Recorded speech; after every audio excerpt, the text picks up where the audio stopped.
Hello friends, क्या आपको पता है हमारा भारत का एक स्पेशलिटी क्या है? नहीं पता तो मैं बताता हूँ। भारत का एक स्पेशलिटी ये है कि हमारे यहाँ जैसे लोकसभा इलेक्शंस होने जाते हैं तब रूलिंग गवर्नमेंट पार्टी और अपोजिशन पार्टी दोनों जनता के सामने ऐसे ऐसे वादे किए जाते हैं जिन्हें सुन के आपके मुंह से सिर्फ एक ही आवाज़ निकलेगा, वाह। और ये पॉलिटिकल पार्टीज के लोग एक दूसरे पे ऐसे ऐसे एलिगेशंस लगाएंगे, ऐसे ऐसे पॉइंट्स निकालेंगे और ऐसे ऐसे आर्गुमेंट्स निकालेंगे जिन्हें सुनने के बाद आपका भी रिएक्शन कुछ इस तरीके से होगा। वेल फ्रेंड्स, आज हम बात करेंगे सिटीजनशिप अमेंडमेंट एक्ट के बारे में। तो देखो, CAA यानी सिटीजनशिप अमेंडमेंट एक्ट, ये एक्ट इतना कंट्रोवर्शियल है कि लोग वन साइडेड ओपिनियन दे के लोगों में हेट फैला रहे हैं और लोग उसका विरोध कर रहे हैं।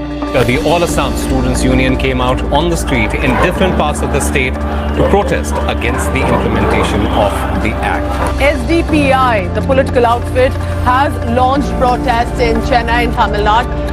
दिल्ली में इस कानून का विरोध शुरू हो गया। जामिया मिलिया इस्लामिया के छात्रों ने CAA का विरोध किया। एक तरफ है मोदी सरकार, जिनका कहना है कि सबसे पहले कांग्रेस ने जनता से यह प्रॉमिस किया था कि वो बांग्लादेश, पाकिस्तान और अफगानिस्तान से पीड़ित हमारे माए और बहनों को भारत में शरण देंगे, CAA पास करेंगे। But in the greed of power उन्होंने ये वादा पूरा ही नहीं किया। ये भी कांग्रेस पार्टी के नेताओं का वादा है। जब देश का विभाजन किया और वहाँ पर ढेर सारे देश में अल्पसंख्यक जो थे, हिंदू, बौद्ध, जैन, क्रिश्चियन थे, उन पर प्रताड़ना होती थी, सारे लोग यहाँ भाग कर आना चाहते थे। उस वक्त कांग्रेस पार्टी का वादा था कि आप धीरे धीरे आइए, आप जब भी आओगे भारत में आपका स्वागत है, आपको नागरिकता दी जाएगी। फिर मुकर गए।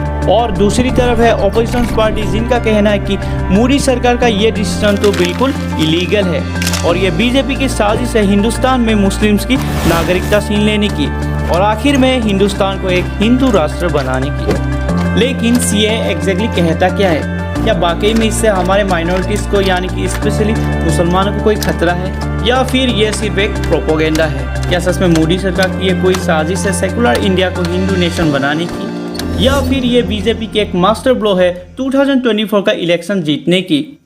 इससे पहले आप कोई गलत डिसीजन ले लो, हम इस पूरे मुद्दे को डिटेली एनालाइज करके एक रेशनल कंक्लूजन पे आगे बढ़ेंगे।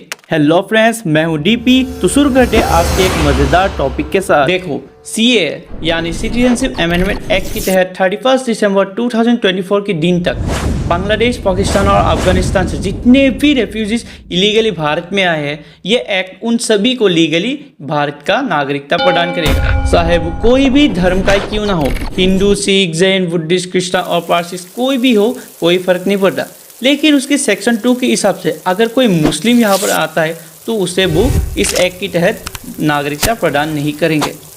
और एग्जैक्टली यही ऑपोजिशन पार्टी बार बार मोदी सरकार से ये सवाल उठा रही कि अगर बाकियों को नागरिकता मिलेगी तो फिर मुस्लिम के साथ ये भेदभाव क्यों?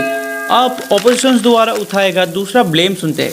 उनके मुताबिक CAA बीजेपी का मास्टर ब्लो है जो 2024 का इलेक्शन 100% उन्हें जिता ही देगा। लेकिन आखिर कैसे? As we all know, elections की डेट तो आपको पता चल ही चुका है। तो ऐसे में फिर उससे पहले अगर बीजेपी ने नॉन मुस्लिम को सिटीजनशिप बना लिया तो फिर बीजेपी का तो फ़ायदा ही फ़ायदा है। मतलब जस्ट इमेजिन कि आप ऑलमोस्ट 60-70 ईयर्स से कंट्री में रह रहे हो एंड सडनली आपको एक दिन उस देश का नागरिकता मिल जाती है, तो ज़रा सोचो आप किसे वोट दोगी? ऑब्वियसली आप किसी भी हालत में बीजेपी को वोट दोगे ही दोगे। और एग्जैक्ट यही ऑपोजिशन पार्टी का कहना है कि मोदी सरकार का ये CAA पास करने का डिसीजन जो है ना बिल्कुल अनफेयर है, ये सिर्फ इलेक्शन जीतने का एक सीक्रेट हथियार है। फ्रेंड्स, ये तो बात हुई पॉलिटिकल पार्टीज की कि कैसे एक पार्टी दूसरी पार्टी पे एलिगेशंस लगा रही कि उसने ऐसा किया, उसने वैसा किया। और जब बात हो पॉलिटिक्स की तो आपको कभी भी वन साइडेड नहीं जाने, क्योंकि ऑपोजिशन पार्टी के लोग तो हमेशा से रूलिंग गवर्नमेंट पार्टी के हर एक डिसीजन को ना अनफेयर और इलीगल बताकर उसे कंट्रोवर्शियल बनाते हैं और वही कंट्रोवर्सी की चिंगारी में आग लगाने आ जाते हैं देश के कुछ सो कॉल्ड सेलिब्रिटीज, जो कि अपने वन साइडेड ओपिनियन के जरिए लोगों के सामने अपना कैंपेन चलाते हैं, जबकि उन्हें खुद उस मुद्दे के बारे में जीरो नॉलेज है। आपने एक्ट पढ़ा है जरा, मैं आपके लिए एक्ट लेकर आई। मैंने रेलेवेंट सेक्शंस पढ़े। इसके बारे में अभी शायद मैं बोलने लायक नहीं हूँ, ना मैंने बिल को पढ़ा है ना समझा है। बदकिस्मती ये है कि इन्फॉर्मेशन पूरा हमारे पास है, तो इसीलिए उस पर टिप्पणी देना हमको लगता नहीं हमारी जगह है। I don't want to discuss details right now and scream on top of my voice if everything was okay. Why would somebody? इसीलिए मेरा आपसे रिक्वेस्ट है कि आप किसी के भी प्रसार धारणा पे ना आके आप मेरे साथ इस पूरे मुद्दे को जानने की कोशिश कीजिए।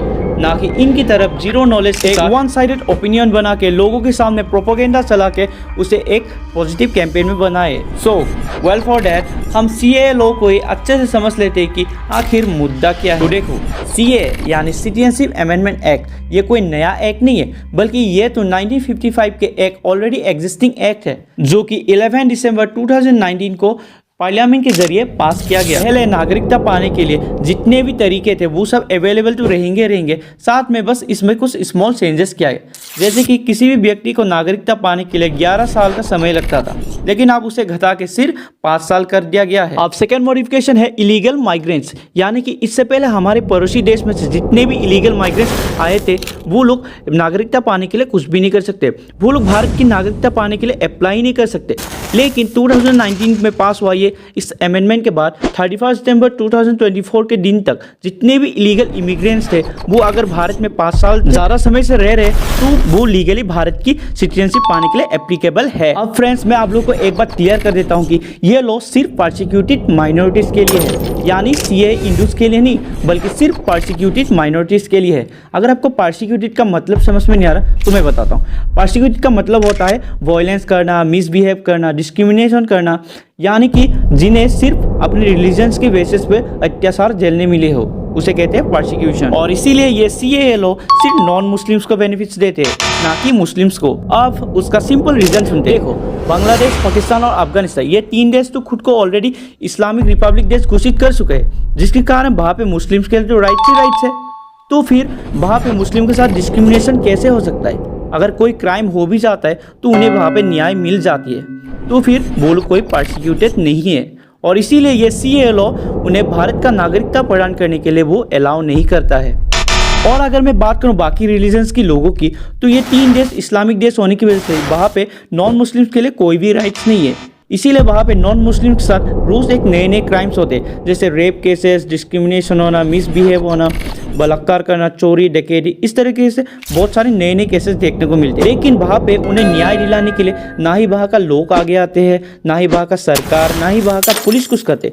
यहाँ तक कि वहाँ का कॉन्स्टिट्यूशन तक सिर्फ मुस्लिम्स के लिए राइट्स बनाया है, तो ऐसे में वो लोग परसिक्यूटेड ही हुआ ना। और इसीलिए 2019 में पास हुए ये CAA लॉ के तहत उन परसिक्यूटेड नॉन मुस्लिम माइनॉरिटीज़ को भारत का नागरिकता प्रदान करने के लिए उन्हें एप्लीकेबल मानते हैं, और उसके लिए उन्हें CAA की लीगल प्रोसीजर्स को फॉलो करना होगा, जिसकी वजह से उन्हें भारत का नागरिकता प्राप्त होंगे। उसका बेस्ट एग्जांपल है पाकिस्तानी सिंगर अदनान सामी, जो कि लीगल प्रोसीजर्स को फॉलो करके आज भारत का नागरिकता प्राप्त करने में सक्षम हुई है। आई होप कि फ्रेंड्स आपको CAA की पूरा मुद्दा समझ में आ चुका है।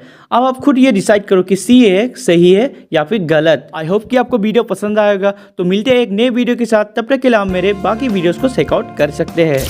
Thanks for watching.